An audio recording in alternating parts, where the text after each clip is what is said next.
What is going on, everyone, and welcome back to the Sports Talk on Tap podcast. We're here. You can find daily videos Monday through Friday, mainly covering the NFL, but we'll also cover the NBA as that season approaches, and also the MLB playoffs, and a little bit of hockey sprinkled in there.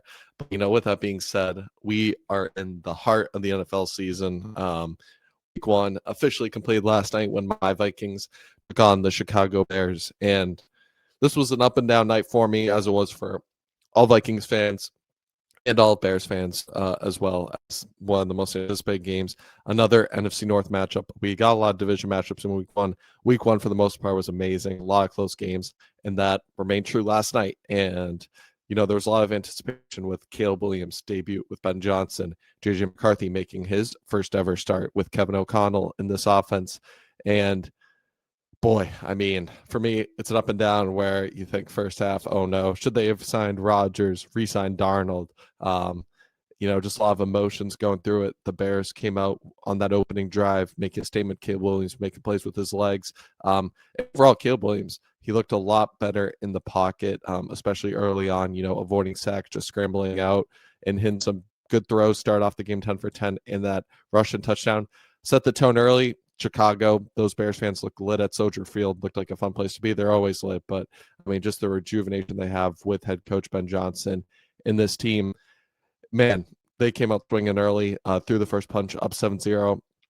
And for McCarthy, through the first three quarters, it was ugly football. And that pick six early on in the second half gave the Bears a 17-6 lead. Yeah, so, a two possession lead.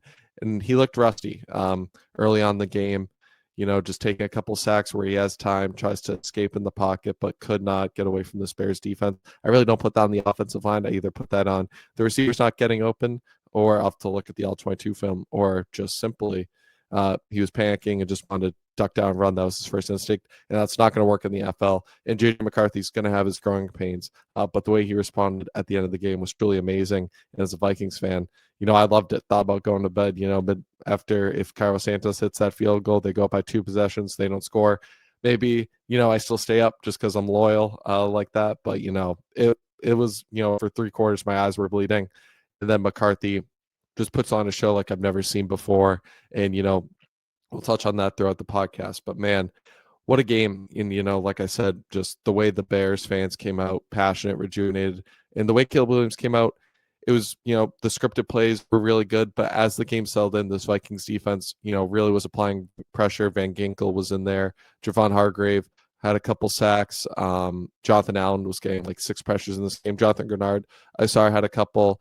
But overall, this was a great matchup. The Bears improved the trenches, and, that proved a lot early on too. They were, protecting. But the thing with the Bears was the penalties in this one.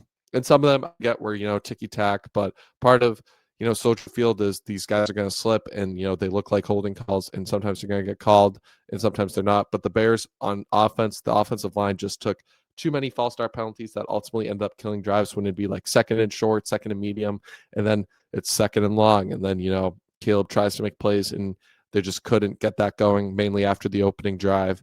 And for the Bears fans, this loss is just going to sting just because they were in control most of the game. And like I said, 3 quarters, it felt like when it was 17-6, it should have been like 31-6. But the Vikings just hung around. The defense made plays, and then that offense started to get going. And mainly that was part of, boosting the offensive line after those losses to the Lions and Rams. Kevin O'Connell, after the playoff loss, specifically the Rams, said, we have to get tougher up front. That's why they brought in Will Fries, Ryan Kelly, and Donovan Jackson in the interior, a whole new interior. And Christian Darrisaw will be coming back. Didn't play last night, still working back from that injury. And then you have Brian O'Neill. So this offensive line's fully complete when healthy. And the Bears, to their credit, were holding their own up front. But then in the second half, Jordan Mason really started going. And Aaron Jones got going a little bit, but mainly was used as a pass catcher, which I'd like to see from him. So just that two-headed monster backfield, the run game, JJ McCarthy being able to feed off the play action, find his man Justin Jefferson in the second half, really started going, had a nice 2-point conversion to Adam Thielen, that wheel route to Aaron Jones. He started in his throws, hitting the right reads to Hawkinson, and really settled in. And then obviously the highlight is after the Vikings go up 2017, they're looking to put the game away with under 5 minutes to go. They have a third and short where the Vikings historically haven't been great in.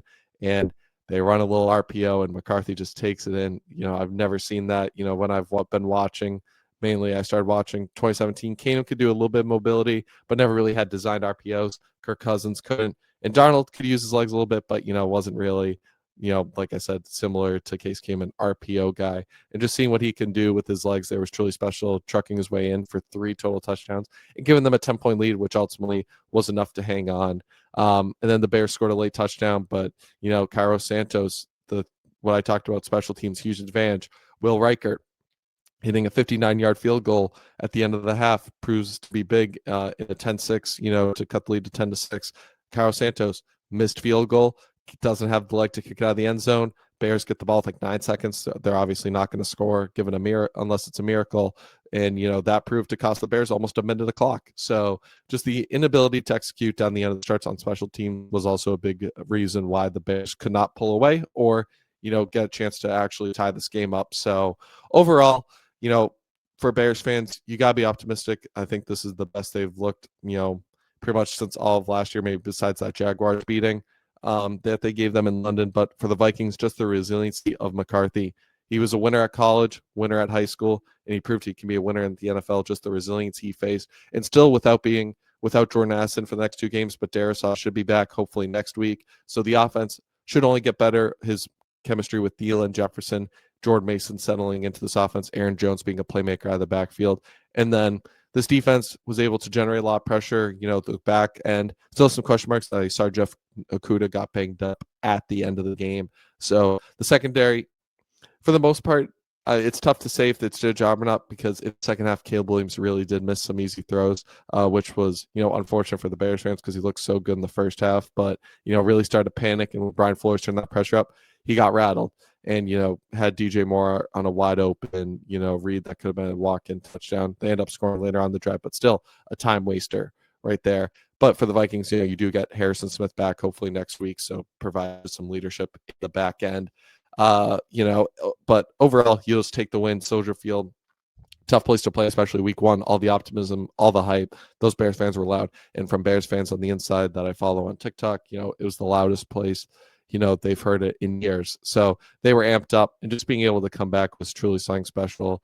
McCarthy didn't get riled off the pick 6 because it could have gotten even worse from there, where they do end up losing 31-6 just because he doesn't have it at all. But just the resiliency to settle in, trust his instincts, get the running game going. I was really proud Kevin O'Connell stuck to it, even down by 11. Just feed Jordan Mason, make it set up for short and manageable for McCarthy, just like I said, to feed off the play action, and also just stepping into the pocket, avoiding sacks, and being able to run the ball was a huge benefit for this Vikings team. And overall, the Bears really couldn't do much running. DeAndre Swift had a nice drive, but for the most part, the Vikings boosted up that D-line to keep them in check. Bears boosted up their O-line. Caleb Williams, I believe, only had those 2 sacks, and one which was kind of his fault, running out of bounds. So, it was a great battle. I think both teams showed that they did improve in the offseason. But, for the Vikings, I think being able to have a guy on a rookie scale contract that just has that clutch gene that, we haven't seen in a while, and, overcome adversity, because we've seen games like the Lions and Rams games last year where it's bad. And, can they turn it around? They just couldn't. They fell apart, and this was an early test. Week 1, a lot of expectations, rookie debut, pressures on McCarthy, just given how stacked this Vikings offense is. Really bad through 3 quarters, but that all doesn't matter when you put together a great 4th quarter like he did. And, it was just accurate down the stretch. And overall, nothing was going their way. Adam Thielen even dropped a 3rd down conversion early. They just weren't converting the 3rd and shorts. Jefferson maybe had 1 or 2 drops. But still, they battled. And, I was just so proud to see, this defense lock in, keep them in it through 3 quarters, because if this defense had a no-show day, which, isn't really a thing under Brian Flores, but, it does happen to every team. Like I said, this could have been, 31-6, and then JJ McCarthy has to pass for, 30 plus times, and that's not really ideal. He was just able to game manage and showed up when he needed to, and being able to use his legs, which is really a power in this game, as we see the top quarterbacks like Josh Allen and Lamar Jackson are able to. And like I said, Caleb Williams did a good job using his legs, but, the inaccuracies in the second half came back to bite him. And you could see Ben Johnson, was getting aggravated by that. But overall, a great way to end week 1. Obviously it wasn't going to top the Bills Ravens we saw on Sunday night. But like I said, just JJ McCarthy, being able to target Justin Jefferson, down the stretch, find Adam Thielen on that clutch 2-point conversion, and then that wheel route to Aaron Jones was just an absolute dime. So overall, I was very pleased just with the way that game ended. And obviously, you'll take it in prime time. Everyone watching your debut back in his hometown where he grew up being a Bears fan, and being able to set those Bears fans up. It's always a tough place to play. Respect to the fans there. They're very passionate. You always love passionate fans. But with that being said, obviously we'll take it 1-0. And for the Bears, you just continue to hope with signs of progression from this offense. They, had their ups. Realistically, they only scored 17 points with the pick six, and one was a late touchdown where the Vikings were just playing bad prevent defense. So overall, they got some things to work on. But Caleb, did show some good things. Being able to use his legs out of the pocket, hit some throws on the runs, but also missed the easy throws, especially those quick out routes late in the game, just very inaccurate. So that was kind of unfortunate to see if you're a Bears fan, but just continue to build. It's only week one. You got to remember that it's not going to look great, especially for the Vikings as well. Not everything's going to look great week one, but you continue to build off it and keep on improving. But overall, couldn't really ask for a better way to end Monday night, especially for me as a Vikings fan. You'll take it, especially when you're losing 17-6 entering the fourth quarter. Looks very murky, but I was happy. And overall, you got to be happy when you do get a win. And, picking the Vikings did help me in the pool bracket. But overall, great way to end week one. And now we're on to week two. In the second part of this video, besides the recap, we'll be looking back at how I did in week one in my pool league. And also, I think tomorrow we'll touch on how my AI model did. And I believe it out predicted me, unfortunately. But, AI might just be smarter than me in the analytics, know more than me, as we proved in week one. But with that being said, we'll check the results. So it's a 45 participant league. And in week one, let's see how I ended up doing. We replaced, where did I go? 15th. So not bad, top half. The games I did get wrong: Kansas City losing to LA, Miami getting smoked by Indy, Carolina over Jacksonville, definitely was my best work. Seattle losing a heartbreaker to San Fran, and Baltimore, losing that game to Buffalo. But realistically, Baltimore doesn't choke. Seattle scores at the end, and otherwise, I think Carolina deserved to lose their game. Miami for sure. Kansas City, for the most part, was outplayed by LA. But if I didn't get those two wrong at the end, maybe things would be different. And I placed top five. But with that being said, we're on to week two already. That's the best part, but the NFL season really never stops. You have 2 days just to recap and then already preview Thursday night, where we got a great first game, and the Washington Commanders heading up to Lambeau Field to play the Packers. And both these teams got dubbed in week one. However, it looked a lot different for both teams, as Green Bay arguably looked like the best team in week one, just rattling the NFC North champions, swarming them on defense. In Washington, very solid performance on defense, but wasn't really their best work on offense. But still, new players, things are getting added. I do expect this to look a little bit better in week two, but you're going into Lambeau, and just the way the Packers played in week one, that defense, Micah Parsons, I feel like they'll be able to do something a little bit similar to Washington, especially on the road, rattle Jaden Daniels in this offense a little more. But I do expect Jaden and Terry to have better, communication as the season goes along. So I think maybe the passing game will look a little bit better, but rushing may be tough to come by. And, Jane won't be able to scramble out as much with Micah Parsons containing on the edge. And just the way Washington, I was very impressed with their defense. Obviously, when you only allow 6 points, you did something right. Dan Quinn coaching this unit up, but you're facing a different monster in Green Bay. That offense, didn't look the best in the second half, but, the first half, Jordan Love, Josh Jacobs, they're going to be able to run the ball. Love can make plays with his legs. Matthew Golden, just building off of week one. Jaden Reed, Romeo Dobbs can hit some big plays. I just trust Green Bay overall. I think they're the better all-around team, but I do expect it to be close. If I had to do an official score prediction, I'll go like 27, 21, 24, 21. I just trust Green Bay to make some plays at the end to get the job done. Then we head on to Cleveland, Baltimore, an AFC North matchup. Cleveland looked solid against Cincinnati week one, could have arguably won that game, but Baltimore, I think they win this. They're just the better overall team. Hopefully they come in pissed off from the game they choked. However, it would not surprise me. We saw Baltimore last year lose a close game to Kansas City, come back home, lose to the Raiders, and the Raiders were not good last year. Gardner Minshew was able to come in and beat them on a comeback. So it wouldn't totally shock me if the Ravens lost this game. But, Lamar, Derrick Henry, this rushing attack, how explosive this offense is, this defense, one of the best secondaries in football. I know it didn't look like that but last week, but you're playing, arguably the greatest quarterback right now in the National Football League and one of the most talented of all time. So, the secondary, I think, will have a bounce back week, but maybe Cleveland can get some pressure on Lamar with Myles Garrett. That'll be fun to see. But I got Baltimore, just the more talented team, the pretty obvious pick. Jacksonville versus Cincinnati. This is going to be a good game. Jacksonville, overall, week one looks solid under Coach Liam Cohen. They were able to establish the run game, get it going. I think this game's going to be close again. Cincinnati's back at home. They won and they just escaped. So I think there's going to be a sigh of relief. I think Joe Burrow and Jamar Chase, T. Higgins will be able to get that passing attack going. You still have Chase Brown in the run game. But I think Jacksonville's offense will be able to put up points against the Cincinnati's defense. However, I'm going Cincinnati at home. I just think the better team, and I trust the QB play of Joe Burrow more to get a close dub. Then New York Giants versus Dallas. This is going to be an interesting game because if Russell Wilson has another stinker, does Jackson Dart start? I think against Dallas, they'll be able to move the ball a little bit better. This front seven, I think, can give Dallas trouble. Obviously, they were giving Jane Daniels trouble. But I think CeeDee Lamb has a bounce-back game. Him and Dak will be able to get going because the secondary isn't great. George Pickens might be able to hit some deep plays. Jake Ferguson. I trust Dallas's offense more, once again, in the FC's battle. I do think it'll be close, though, just because Giants front seven can't keep games close, as they proved against one of the most prolific offenses last season and will be this season. Only got better, but holding them to really 14 points most of the game.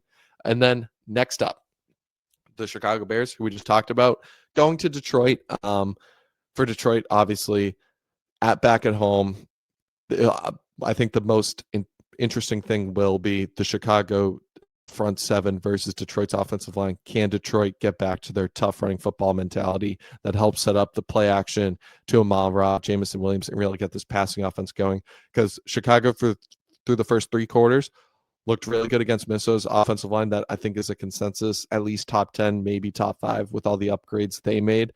And they were holding their own for a while. And Detroit, they got great tackles, but that interior got eaten alive. And I think that will ultimately decide who wins this game. And then, like I said, Chicago continuing to improve the offense, in the dome, although the weather at Chicago yesterday was pretty good, maybe a little wind, but clear passing conditions for Caleb Williams, Jared Goff. I'm just going to go with the home team here. I think Gibbs and Montgomery will be able to have some more success.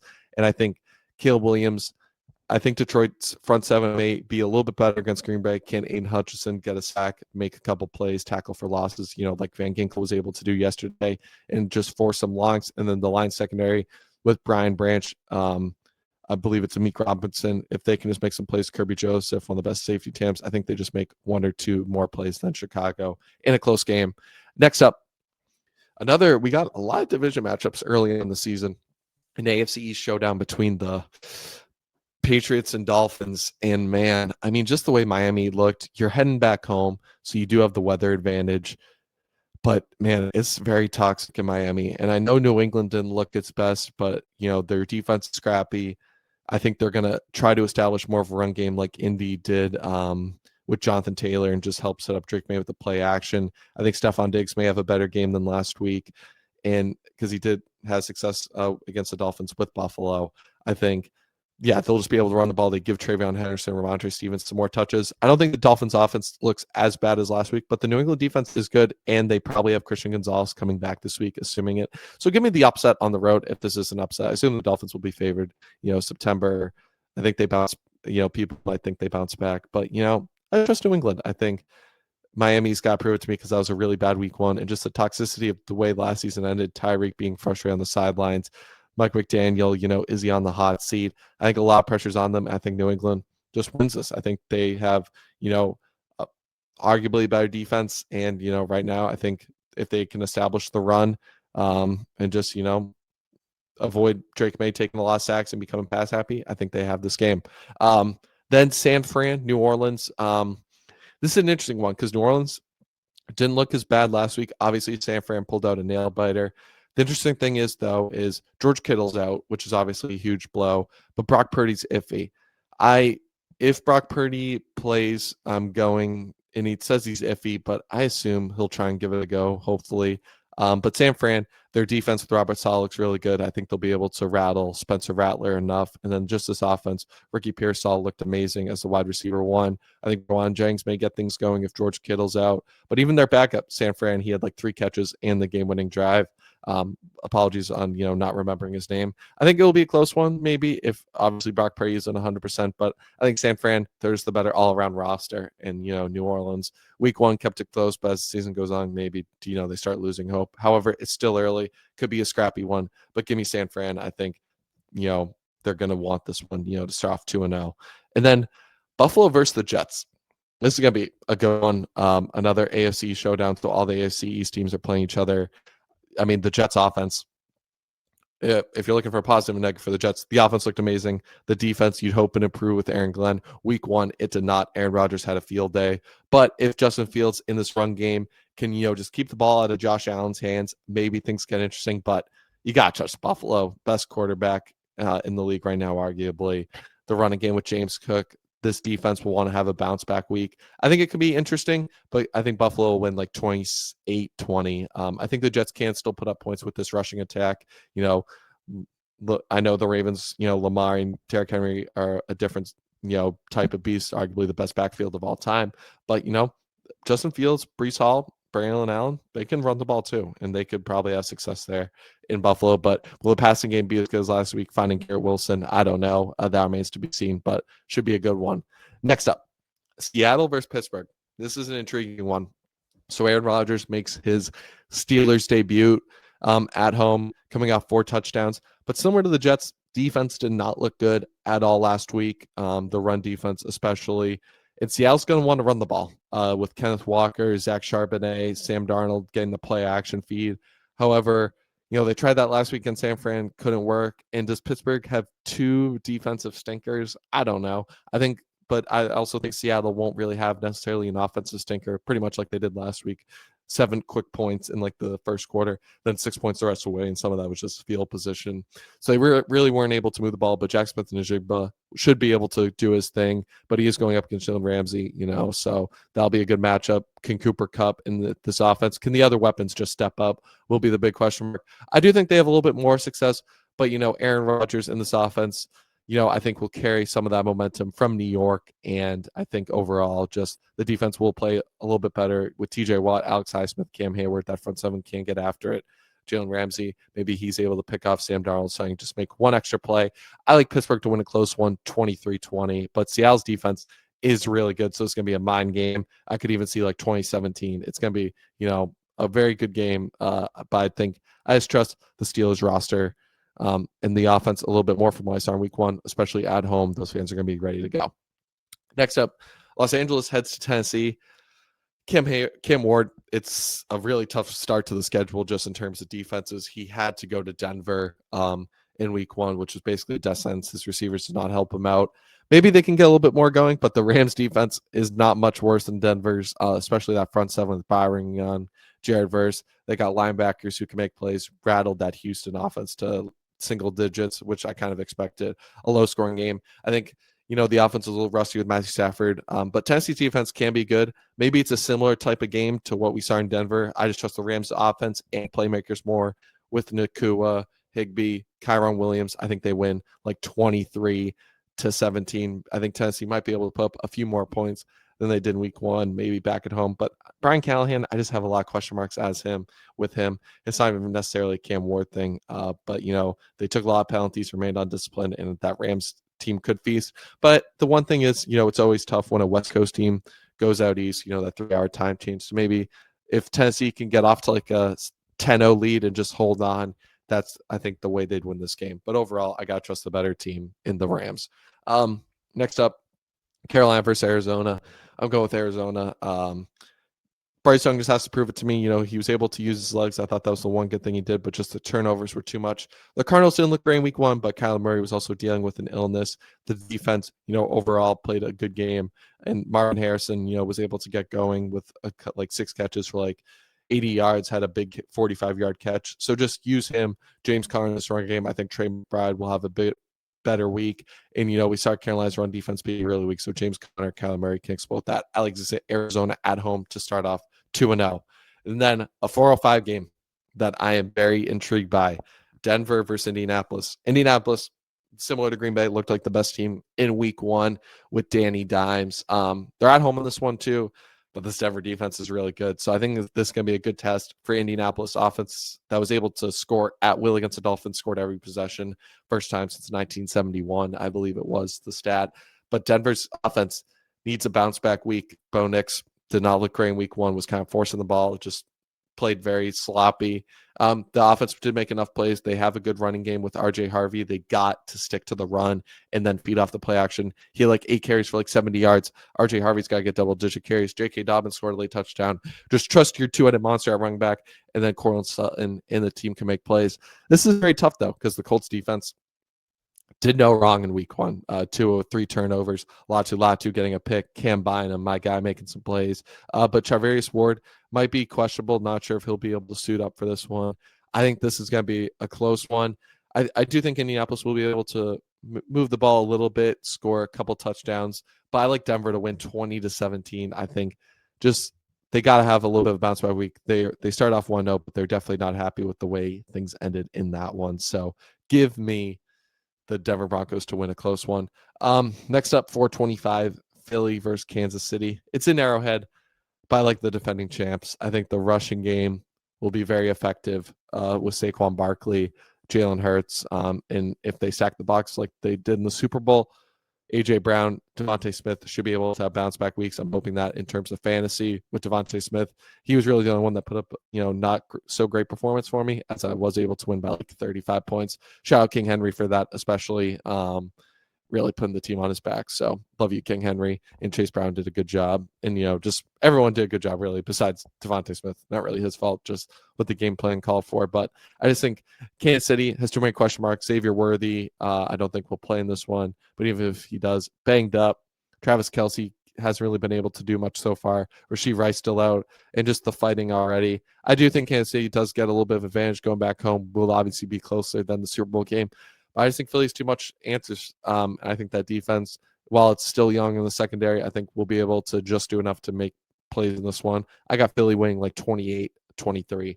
And then next up, our Sunday night game, my Minnesota Vikings host the Atlanta Falcons in a battle of the 2024 college football finals between Michael Penix and JJ McCarthy. I mean, I'm hoping Minnesota carries their momentum from that game, but I could also see an emotional hangover in the Falcons, being pissed off from their week 1 loss off the, potential game tying field goal. But, I'm going to ride with my Vikings. I think at home, they'll feed off their momentum, being able to establish the run in this game. Although Atlanta's defense did look good for the most part against Tampa. Baker just made some big plays at the end, but just establishing the run will be a key in this one. I think it'll be definitely a closer game than it was last year when the Vikings and Sam Darnold had a career day. And, I think the Falcons will be able to move the ball, but Drake London being injured, that raises a question mark, which would be a huge blow considering how thin the Vikings secondary already is. I trust Minnesota, though, to win a close one in this one.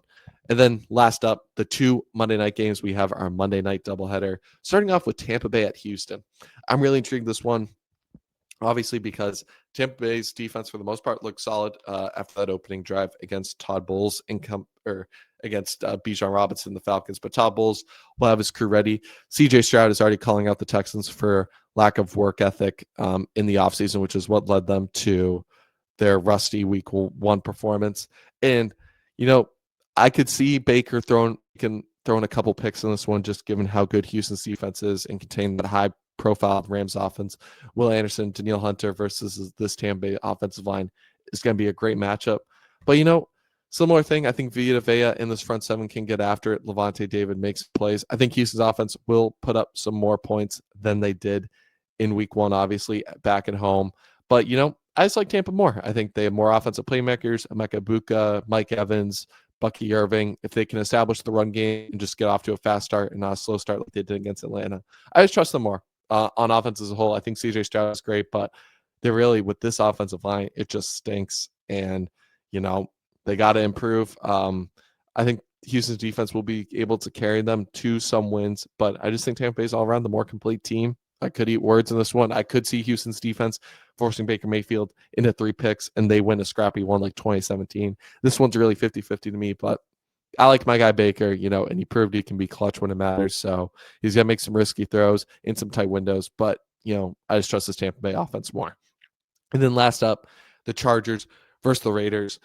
The Chargers looked amazing in week one, pretty much, dominated the Chiefs for a majority of the game. Kansas City was able to come back a little bit at the end versus the Raiders, who got done New England, a scrappy win. Geno Smith had a great game. Brock Bowers, GNT, I think they'll try and get the running game going and more. It's just two coaches that are going to want to run the ball, feed off the play action.